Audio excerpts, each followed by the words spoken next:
Hey guys, subscribe and press the bell icon to never miss a video again.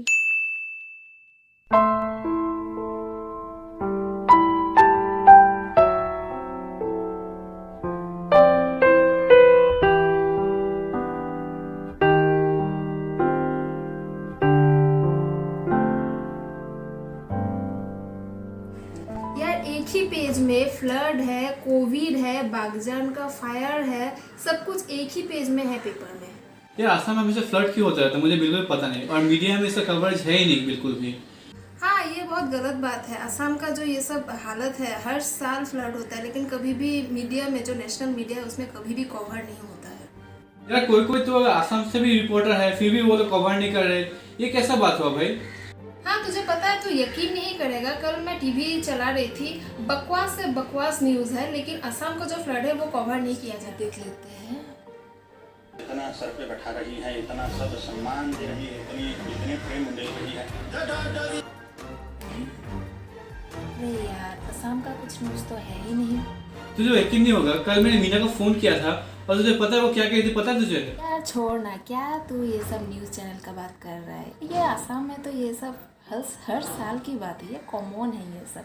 तो news channel भी थक गए होंगे ना, क्या है, और फ्लड ही तो है, ये तो नेचुरल डिजास्टर ही है, छोड़ ना, क्या फर्क पड़ता है। अरे यार, क्या फ्लड फ्लड फ्लड फ्लड, दूसरा को देखते एंटरटेनमेंट।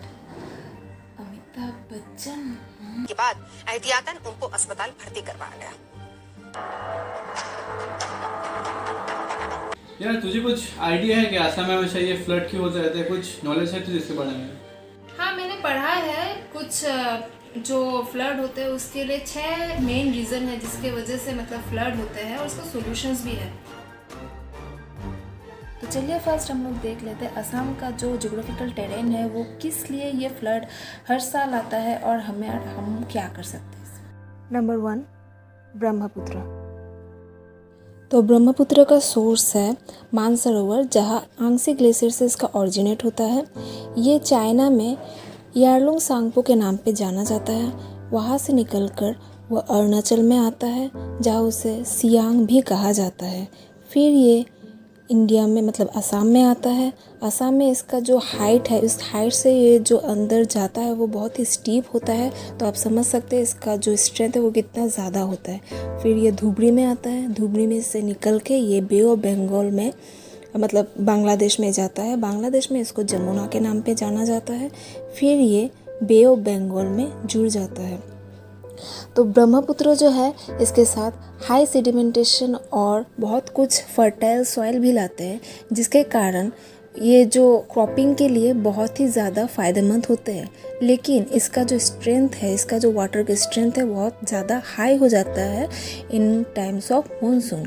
मानसून में इसका जो सेडिमेंटेशन लेवल है और सी बेड है हाई हो जाता है, जिसके कारण फ्लड बहुत ज़्यादा असम में होता है in case of the lower Assam, क्योंकि इसका स्टीपनेस जो है बहुत ज़्यादा है, इसलिए इसका फ्लड का मात्रा बहुत ज़्यादा होता है। यहाँ पे आप देख लीजिए जो स्ट्रॉन्गेस्ट एंड सिल्टीएस्ट का एवरेज है यहाँ पे दिया गया है। नंबर 2 है landslides and earthquakes.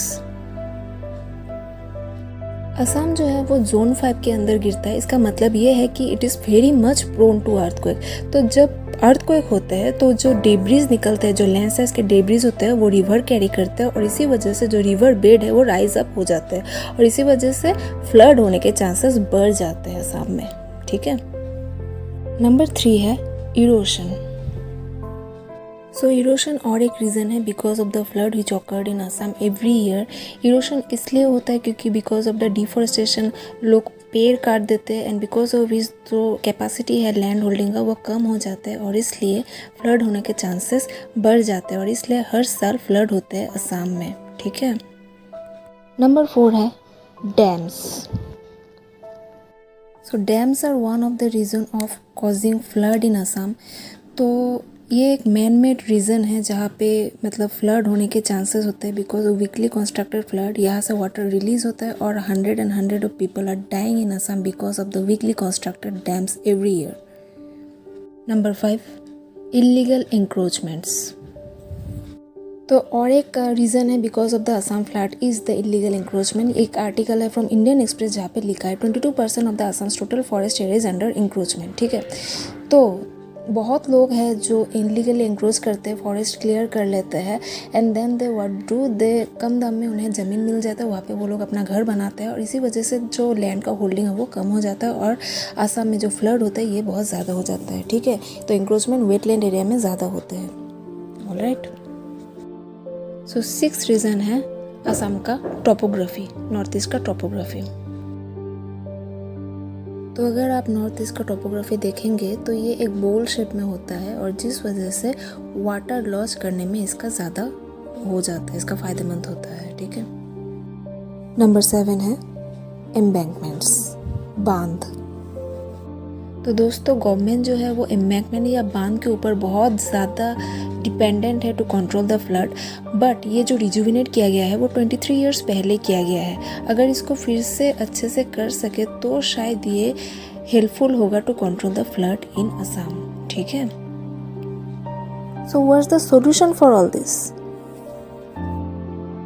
Study of river and impact of climate change, water flow information shared by China,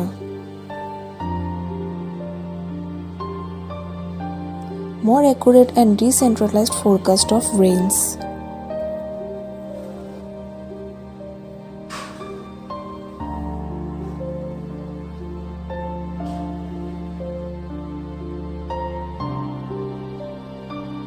improvements in infrastructure of embankments. Last but not the list, मैं इन सब के बारे में आपसे सिर्फ यही पूछना चाहती हूँ कि फॉर ऑल दिस डिजास्टर कौन ज़्यादा रिस्पॉन्सिबल है, government, state government, news channel या फिर हम? This time Assam wants to no.